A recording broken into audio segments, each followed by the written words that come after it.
अथ श्री सूर्य हृदय स्तोत्रम्। व्यास उवाच।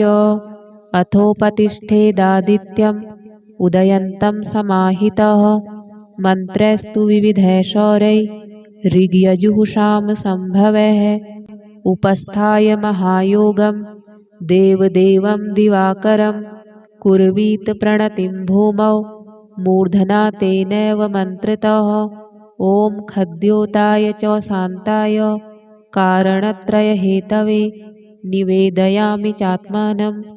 नमस्ते ज्ञानरूपिणे नमस्ते घृणिने तुभ्यं सूर्याय ब्रह्मरूपिणे त्वमेव ब्रह्म परमो मापो ज्योतिरसोऽमृतं भूर्भुवः स्वस्त्वमोङ्कारः सर्वरुद्रः सनातनः पुरुषः सन्महोन्तस्थं प्रणमामि कपर्दिनं। त्वमेव विश्वं बहुधा जातयज्जायते च यत् नमो रुद्राय सूर्याय त्वामहं शरणं गतः प्रचेतसे नमस्तुभ्यं नमो मीढुष्टमायते नमो नमस्ते रुद्राय त्वामहं शरणं गतः हिरण्यबाहवे तुभ्यं हिरण्यपतये नमः अम्बिकापतये तुभ्यं उमायाः पतये नमः नमोऽस्तु नीलग्रीवाय नमस्तुभ्यं पिनाकिने विलोहिताय भर्गाय सहस्राक्षाय ते नमः नमो हंसाय ते नित्यम् आदित्याय नमोऽस्तु ते नमस्ते वज्रहस्ताय त्र्यम्बकाय नमो नमः प्रपद्ये त्वां विरूपाक्षं महान्तं परमेश्वरं हिरण्मये गृहे गुप्तम् आत्मानं सर्वदेहिनां नमस्यामि परं ज्योतिर्ब्रह्माणं त्वां परां गतिं विश्वं पशुपतिं भीमं नरनारीशरीरिणं नमः सूर्याय रुद्राय भास्वते परमेष्ठिने उग्राय सर्वभक्षाय त्वां प्रपद्ये सदैव हि एतद्वै सूर्यहृदयं जप्त्वास्तवमनुत्तमं प्रातःकालेऽथ मध्याह्ने नमस्कुर्याद्दिवाकरम् इदं पुत्राय शिष्याय धार्मिकाय द्विजातये प्रदेयं सूर्यहृदयं ब्रह्मणा तु प्रदर्शितं सर्वपापप्रशमनं वेदसारसमुद्भवं ब्राह्मणानां हितं पुण्यं ऋषिसङ्घैर्निसेवितम् अथागम्य गृहं विप्रः समाचम्य यथाविधि प्रज्वाल्य विहिनीं विधिवज् जुहुयाज्जातवेदसं ऋत्विक्पुत्रोऽथ पत्नी वा शिष्यो वापि सहोदरः प्राप्यानुज्ञां विशेषेण जुहुयुर्वा यथाविधि पवित्रपाणिः पूतात्मा शुक्लाम्बरधरः शुचिः अनन्यमानसो वह्निं जुहुयात् संयतेन्द्रियः। व्यास उवाच। अथोपतिष्ठेदादित्यम् उदयन्तं समाहितः मन्त्रैस्तु विविधैः ऋग्यजुःषां सम्भवैः उपस्थाय महायोगं देवदेवं दिवाकरं कुर्वीत प्रणतिं भूमौ मूर्धना तेनैव मन्त्रितः। ॐ खद्योताय च शान्ताय कारणत्रयहेतवे निवेदयामि चात्मानं। नमस्ते ज्ञानरूपिणे नमस्ते घृणिने तुभ्यं सूर्याय ब्रह्मरूपिणे त्वमेव ब्रह्म परमो मापो ज्योतिरसोऽमृतं भूर्भुवः स्वस्त्वमोङ्कारः सर्वरुद्रः सनातनः पुरुषः सन्महोन्तस्थं प्रणमामि कपर्दिनं।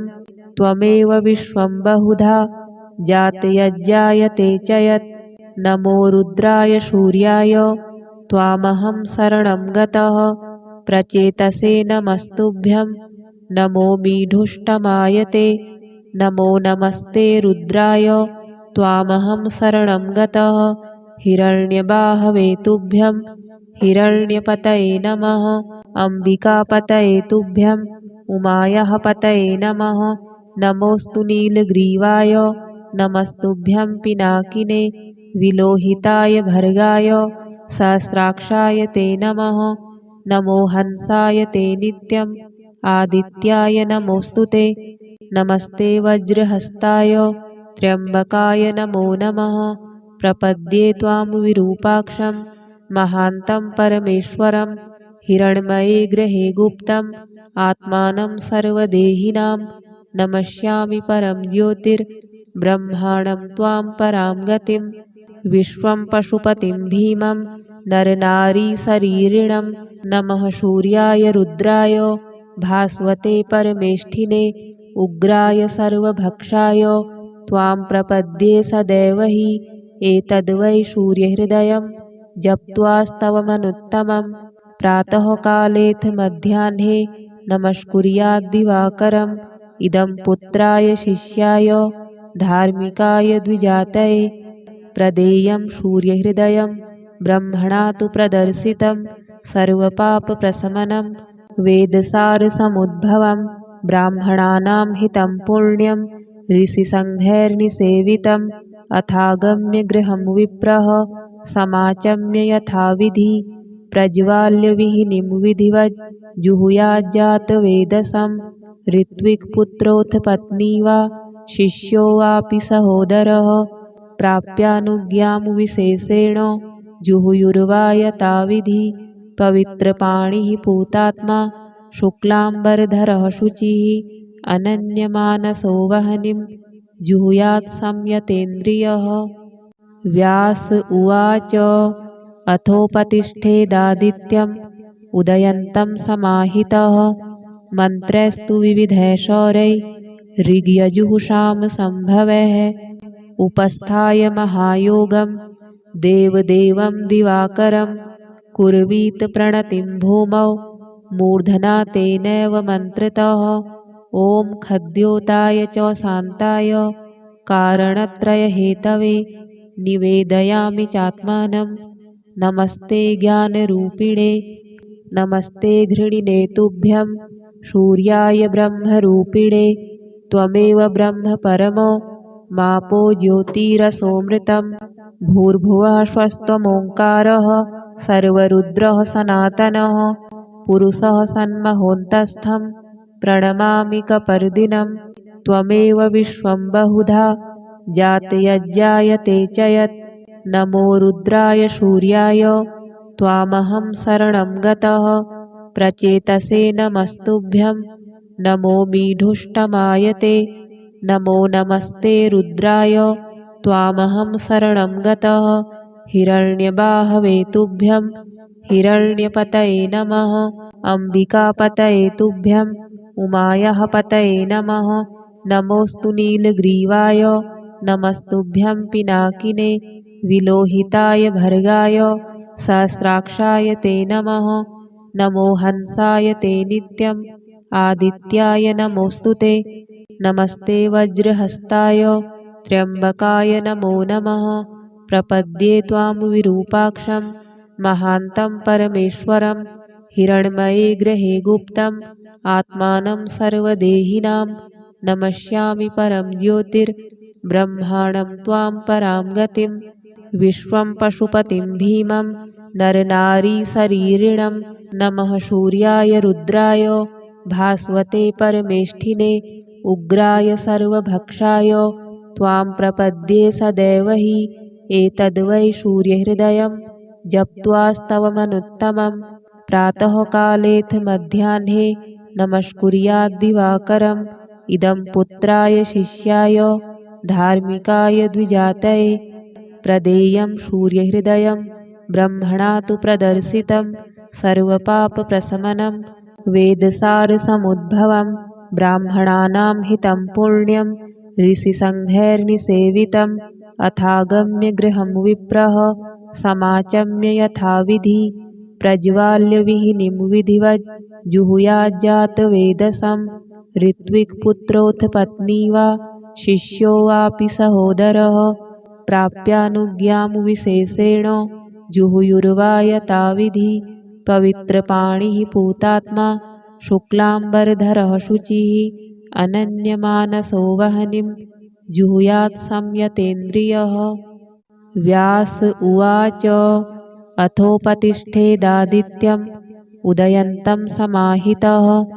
मन्त्रैस्तु विविधैः शौरैः ऋग्यजुःषां सम्भवैः उपस्थाय महायोगं देवदेवं दिवाकरं कुर्वीत प्रणतिं भूमौ मूर्धना तेनैव मन्त्रतः ॐ खद्योताय च शान्ताय कारणत्रयहेतवे निवेदयामि चात्मानं नमस्ते ज्ञानरूपिणे नमस्ते घृणिने तुभ्यं सूर्याय ब्रह्मरूपिणे त्वमेव ब्रह्म परमो मापो ज्योतिरसोऽमृतं भूर्भुवः स्वस्त्वमोङ्कारः सर्वरुद्रः सनातनः पुरुषः सन्महोन्तस्थं प्रणमामि कपर्दिनं त्वमेव विश्वं बहुधा जातयज्जायते च यत् नमो रुद्राय सूर्याय त्वामहं शरणं गतः प्रचेतसे नमस्तुभ्यं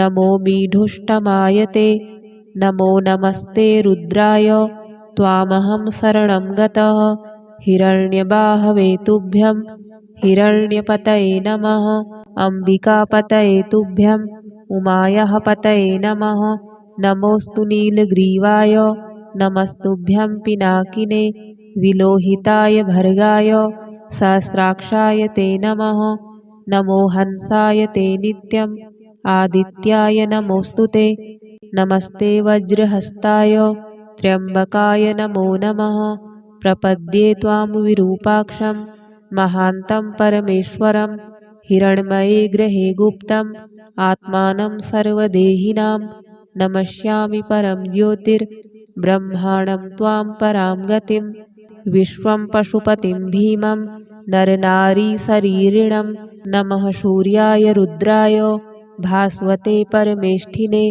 उग्राय सर्वभक्षाय त्वां प्रपद्ये सदैव हि एतद्वै सूर्यहृदयं जप्त्वास्तवमनुत्तमं प्रातःकालेऽथ मध्याह्ने नमस्कुर्याद्दिवाकरम् इदं पुत्राय शिष्याय धार्मिकाय द्विजातये प्रदेयं सूर्यहृदयं ब्रह्मणा तु प्रदर्शितं सर्वपापप्रशमनं वेदसारसमुद्भवं ब्राह्मणानां हितं पुण्यं ऋषिसङ्घैर्निसेवितम् अथागम्य गृहं विप्रः समाचम्य यथाविधि प्रज्वाल्य विहिनीं विधिवज् जुहुयाज्जातवेदसं ऋत्विक्पुत्रोऽथ पत्नी वा शिष्यो वापि सहोदरः प्राप्यानुज्ञां विशेषेण जुहुयुर्वा यथाविधि पवित्रपाणिः पूतात्मा शुक्लाम्बरधरः शुचिः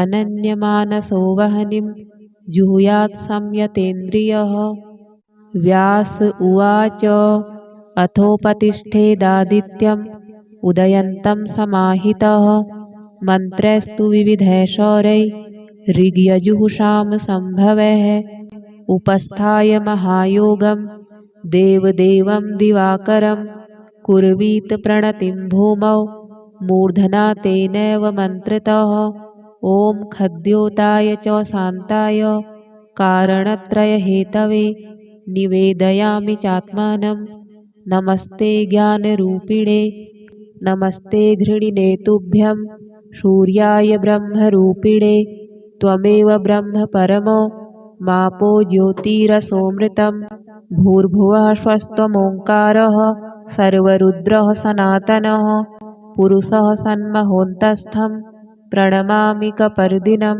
त्वमेव विश्वं बहुधा जातयज्जायते च यत् नमो रुद्राय सूर्याय त्वामहं शरणं गतः प्रचेतसे नमस्तुभ्यं नमो मीढुष्टमायते नमो नमस्ते रुद्राय त्वामहं शरणं गतः हिरण्यबाहवे तुभ्यं हिरण्यपतये नमः अम्बिकापतये तुभ्यं उमायाः पतये नमः नमोऽस्तु नीलग्रीवाय नमस्तुभ्यं पिनाकिने विलोहिताय भर्गाय सहस्राक्षाय ते नमः नमो हंसाय ते नित्यम् आदित्याय नमोऽस्तु ते नमस्ते वज्रहस्ताय त्र्यम्बकाय नमो नमः प्रपद्ये त्वां विरूपाक्षं महान्तं परमेश्वरं हिरण्मये गृहे गुप्तम् आत्मानं सर्वदेहिनां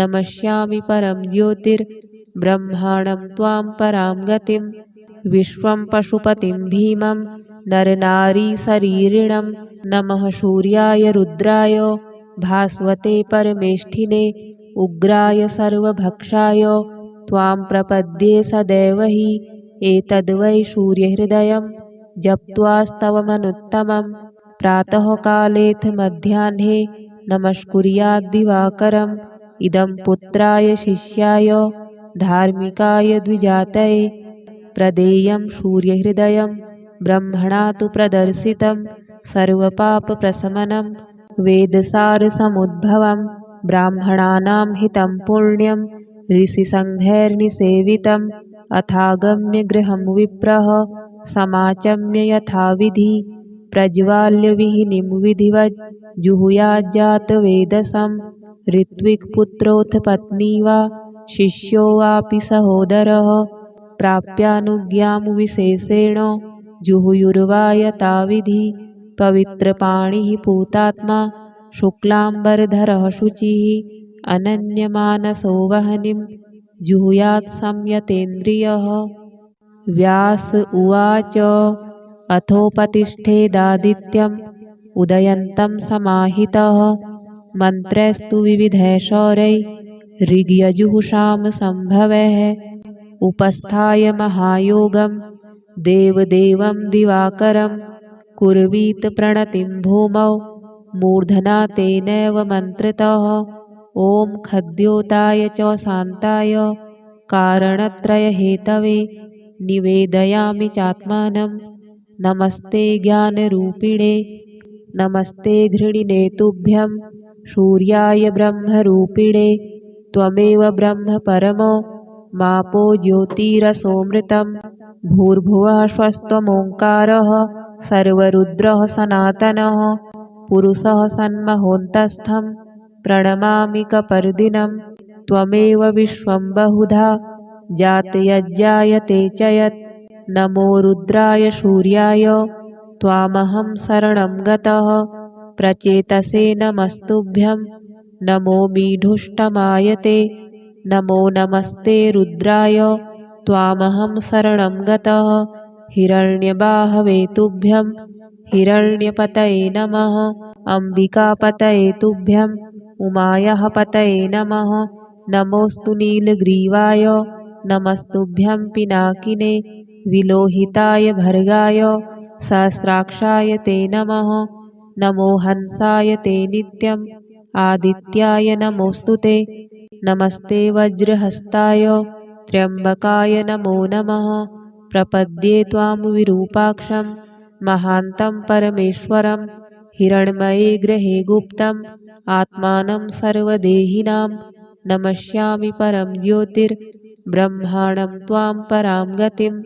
विश्वं पशुपतिं भीमं नरनारीशरीरिणं नमः सूर्याय रुद्राय भास्वते परमेष्ठिने उग्राय सर्वभक्षाय त्वां प्रपद्ये सदैव हि एतद्वै सूर्यहृदयं जप्त्वास्तवमनुत्तमं प्रातःकालेऽथ मध्याह्ने नमस्कुर्याद्दिवाकरम् इदं पुत्राय शिष्याय धार्मिकाय द्विजातये प्रदेयं सूर्यहृदयं ब्रह्मणा तु प्रदर्शितं सर्वपापप्रशमनं वेदसारसमुद्भवं ब्राह्मणानां हितं पुण्यं ऋषिसङ्घैर्निसेवितम् अथागम्य गृहं विप्रः समाचम्य यथाविधि प्रज्वाल्यविहिनीं विधिवज् जुहुयाज्जातवेदसं ऋत्विक्पुत्रोऽथ पत्नी वा शिष्यो वापि सहोदरः प्राप्यानुज्ञां विशेषेण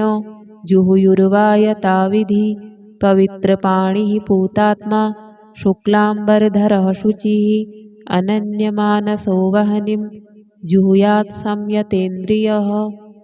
व्यास उवाच अथोपतिष्ठेदादित्यम् उदयन्तं समाहितः मन्त्रैस्तु विविधैः शौरैः ऋग्यजुःषां सम्भवैः उपस्थाय महायोगं देवदेवं दिवाकरं कुर्वीत प्रणतिं भूमौ मूर्धना तेनैव मन्त्रितः।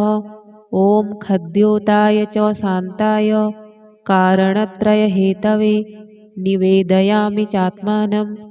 नमस्ते ज्ञानरूपिणे नमस्ते घृणिने तुभ्यं सूर्याय ब्रह्मरूपिणे त्वमेव ब्रह्म परमो मापो ज्योतिरसोऽमृतं भूर्भुवः स्वस्त्वमोङ्कारः सर्वरुद्रः सनातनः पुरुषः सन्महोऽन्तस्थं प्रणमामि कपर्दिनं त्वमेव विश्वं बहुधा जातयज्जायते च यत् नमो रुद्राय सूर्याय त्वामहं शरणं गतः प्रचेतसे नमस्तुभ्यं नमो मीढुष्टमाय ते नमो नमस्ते रुद्राय त्वामहं शरणं गतः हिरण्यबाहवे तुभ्यं हिरण्यपतये नमः अम्बिकापतये तुभ्यं उमायाः पतये नमः नमोऽस्तु नीलग्रीवाय नमस्तुभ्यं पिनाकिने विलोहिताय भर्गाय सहस्राक्षाय ते नमः नमो हंसाय ते नित्यम् आदित्याय नमोऽस्तु ते नमस्ते वज्रहस्ताय त्र्यम्बकाय नमो नमः प्रपद्ये त्वां विरूपाक्षं महान्तं परमेश्वरं हिरण्मये गृहे गुप्तम् आत्मानं सर्वदेहिनां नमस्यामि परं ज्योतिर्ब्रह्माणं त्वां परां गतिं विश्वं पशुपतिं भीमं नरनारीशरीरिणं नमः सूर्याय रुद्राय भास्वते परमेष्ठिने उग्राय सर्वभक्षाय त्वां प्रपद्ये सदैव हि एतद्वै सूर्यहृदयं जप्त्वास्तवमनुत्तमं प्रातःकालेऽथ मध्याह्ने नमस्कुर्याद्दिवाकरम् इदं पुत्राय शिष्याय धार्मिकाय द्विजातये प्रदेयं सूर्यहृदयं ब्रह्मणा तु प्रदर्शितं सर्वपापप्रशमनं वेदसारसमुद्भवं ब्राह्मणानां हितं पुण्यं ऋषिसङ्घैर्निसेवितम् अथागम्य गृहं विप्रः समाचम्य यथाविधि प्रज्वाल्य विहिनीं विधिवज् जुहुयाज्जातवेदसं ऋत्विक्पुत्रोऽथ पत्नी वा शिष्यो वापि सहोदरः प्राप्यानुज्ञां विशेषेण जुहुयुर्वा यथाविधि पवित्रपाणिः पूतात्मा शुक्लाम्बरधरः शुचिः अनन्यमानसो वह्निं जुहुयात् संयतेन्द्रियः। व्यास उवाच अथोपतिष्ठेदादित्यम् उदयन्तं समाहितः मन्त्रैस्तु विविधैः शौरैः ऋग्यजुःसाम सम्भवैः उपस्थाय महायोगं देवदेवं दिवाकरं कुर्वीत प्रणतिं भूमौ मूर्धना तेनैव मन्त्रितः। ॐ खद्योताय च शान्ताय कारणत्रयहेतवे निवेदयामि चात्मानं। नमस्ते ज्ञानरूपिणे नमस्ते घृणिने तुभ्यं सूर्याय ब्रह्मरूपिणे त्वमेव ब्रह्म परमो मापो ज्योतिरसोऽमृतं भूर्भुवः स्वस्त्वमोङ्कारः सर्वरुद्रः सनातनः पुरुषः सन्महोऽन्तस्थं प्रणमामि कपर्दिनं त्वमेव विश्वं बहुधा जातयज्जायते च यत् नमो रुद्राय सूर्याय त्वामहं शरणं गतः प्रचेतसे नमस्तुभ्यं नमो मीढुष्टमाय ते नमो नमस्ते रुद्राय त्वामहं शरणं गतः हिरण्यबाहवे तुभ्यं हिरण्यपतये नमः अम्बिकापतये तुभ्यं उमायाः पतये नमः नमोऽस्तु नीलग्रीवाय नमस्तुभ्यं पिनाकिने विलोहिताय भर्गाय सहस्राक्षाय ते नमः नमो हंसाय ते नित्यम् आदित्याय नमोऽस्तु ते नमस्ते वज्रहस्ताय त्र्यम्बकाय नमो नमः प्रपद्ये त्वां विरूपाक्षं महान्तं परमेश्वरं हिरण्मये गृहे गुप्तम् आत्मानं सर्वदेहिनां नमस्यामि परं ज्योतिर्ब्रह्माणं त्वां परां गतिं विश्वं पशुपतिं भीमं नरनारीशरीरिणं नमः सूर्याय रुद्राय भास्वते परमेष्ठिने उग्राय सर्वभक्षाय त्वां प्रपद्ये सदैव हि एतद्वै सूर्यहृदयं जप्त्वास्तवमनुत्तमं प्रातःकालेऽथ मध्याह्ने नमस्कुर्याद्दिवाकरम् इदं पुत्राय शिष्याय धार्मिकाय द्विजातये प्रदेयं सूर्यहृदयं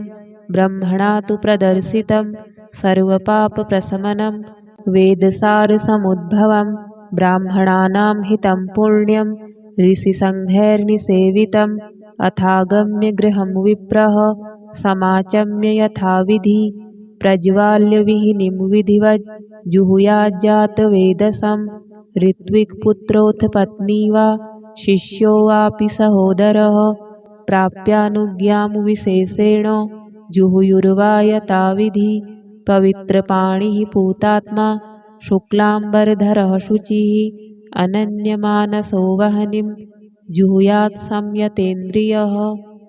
व्यास उवाच अथोपतिष्ठेदादित्यम् उदयन्तं समाहितः मन्त्रैस्तु विविधैः शौरैः ऋग्यजुःषां सम्भवैः उपस्थाय महायोगं देवदेवं दिवाकरं कुर्वीत प्रणतिं भूमौ मूर्धना तेनैव मन्त्रतः ॐ खद्योताय च शान्ताय कारणत्रयहेतवे निवेदयामि चात्मानं नमस्ते ज्ञानरूपिणे नमस्ते घृणिने तुभ्यं सूर्याय ब्रह्मरूपिणे त्वमेव ब्रह्म परमो मापो ज्योतिरसोऽमृतं भूर्भुवः स्वस्त्वमोङ्कारः सर्वरुद्रः सनातनः पुरुषः सन्महोन्तस्थं प्रणमामि कपर्दिनं त्वमेव विश्वं बहुधा जातयज्जायते च यत्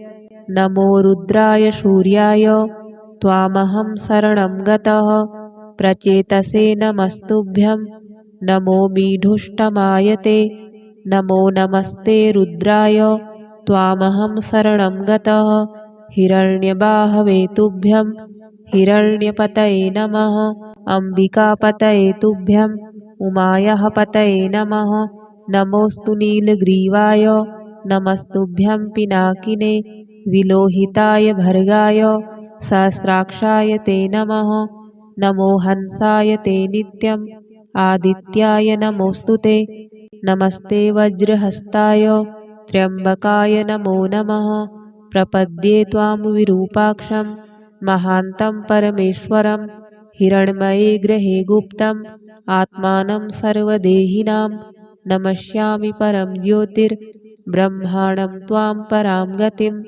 विश्वं पशुपतिं भीमं नरनारीशरीरिणं नमः सूर्याय रुद्राय भास्वते परमेष्ठिने उग्राय सर्वभक्षाय त्वां प्रपद्ये सदैव हि एतद्वै सूर्यहृदयं जप्त्वास्तवमनुत्तमं प्रातःकालेऽथ मध्याह्ने नमस्कुर्याद्दिवाकरम् इदं पुत्राय शिष्याय धार्मिकाय द्विजातये प्रदेयं सूर्यहृदयं ब्रह्मणा तु प्रदर्शितं सर्वपापप्रशमनं वेदसारसमुद्भवं ब्राह्मणानां हितं पुण्यं ऋषिसङ्घैर्निसेवितम् अथागम्य गृहं विप्रः समाचम्य यथाविधि प्रज्वाल्य विहिनीं विधिवज् जुहुयाज्जातवेदसं ऋत्विक्पुत्रोऽथ पत्नी वा शिष्यो वापि सहोदरः प्राप्यानुज्ञां विशेषेण जुहुयुर्वा यथाविधि पवित्रपाणिः पूतात्मा शुक्लाम्बरधरः शुचिः अनन्यमानसो वह्निं जुहुयात् संयतेन्द्रियः।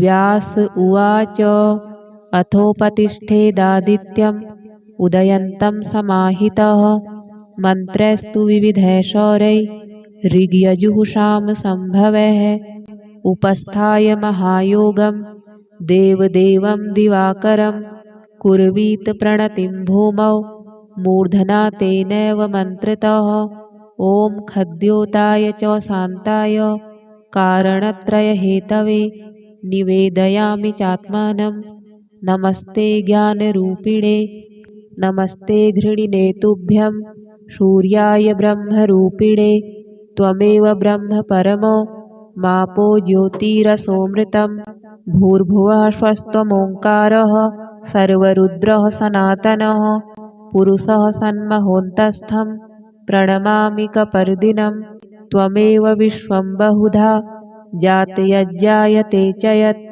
नमो रुद्राय सूर्याय त्वामहं शरणं गतः प्रचेतसे नमस्तुभ्यं नमो मीढुष्टमाय ते नमो नमस्ते रुद्राय त्वामहं शरणं गतः हिरण्यबाहवे तुभ्यं हिरण्यपतये नमः अम्बिकापतये तुभ्यं उमायाः पतये नमः नमोऽस्तु नीलग्रीवाय नमस्तुभ्यं पिनाकिने विलोहिताय भर्गाय सहस्राक्षाय ते नमः नमो हंसाय ते नित्यम् आदित्याय नमोऽस्तु ते नमस्ते वज्रहस्ताय त्र्यम्बकाय नमो नमः प्रपद्ये त्वां विरूपाक्षं महान्तं परमेश्वरं हिरण्मये गृहे गुप्तम् आत्मानं सर्वदेहिनां नमस्यामि परं ज्योतिर्ब्रह्माणं त्वां परां गतिं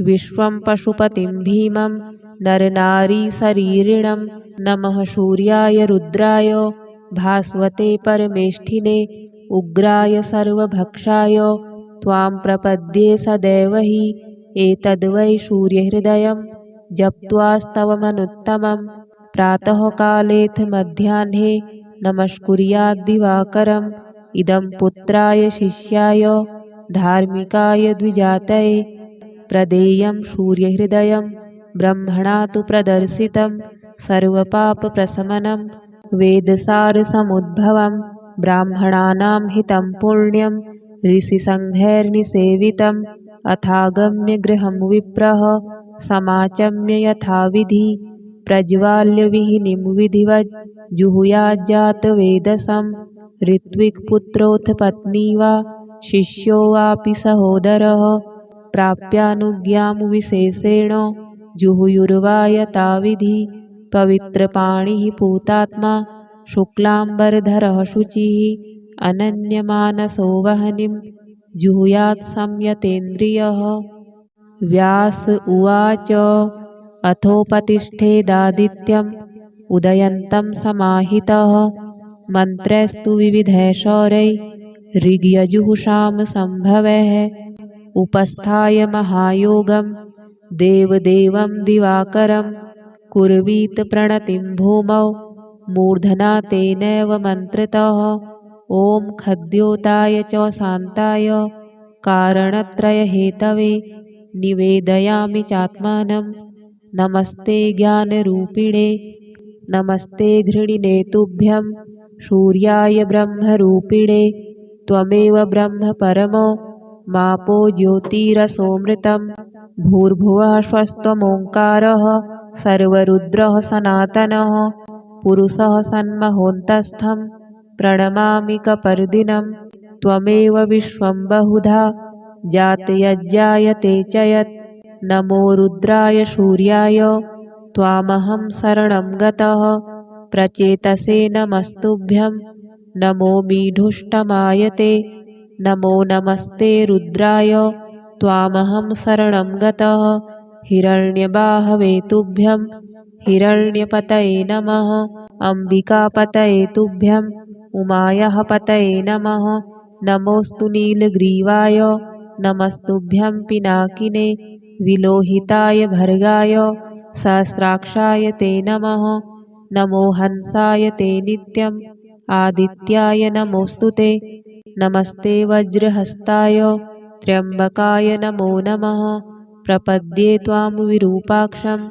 महान्तं परमेश्वरं हिरण्मये गृहे गुप्तम् आत्मानं सर्वदेहिनां नमस्यामि परं ज्योतिर्ब्रह्माणं त्वां परां गतिं विश्वं पशुपतिं भीमं नरनारीशरीरिणं नमः सूर्याय रुद्राय भास्वते परमेष्ठिने उग्राय सर्वभक्षाय त्वां प्रपद्ये सदैव हि एतद्वै सूर्यहृदयं जप्त्वास्तवमनुत्तमं प्रातःकालेऽथ मध्याह्ने नमस्कुर्याद्दिवाकरम्। इदं पुत्राय शिष्याय धार्मिकाय द्विजातये प्रदेयं सूर्यहृदयं ब्रह्मणा तु प्रदर्शितं सर्वपापप्रशमनं वेदसारसमुद्भवं ब्राह्मणानां हितं पुण्यं ऋषिसङ्घैर्निसेवितम्। अथागम्य गृहं विप्रः समाचम्य यथाविधि प्रज्वाल्य विहिनीं विधिवज् जुहुयाज्जातवेदसं। ऋत्विक्पुत्रोऽथ पत्नी वा शिष्यो वापि सहोदरः प्राप्यानुज्ञां विशेषेण जुहुयुर्वा यथाविधि। पवित्रपाणिः पूतात्मा शुक्लाम्बरधरः शुचिः अनन्यमानसो वह्निं जुहुयात् संयतेन्द्रियः।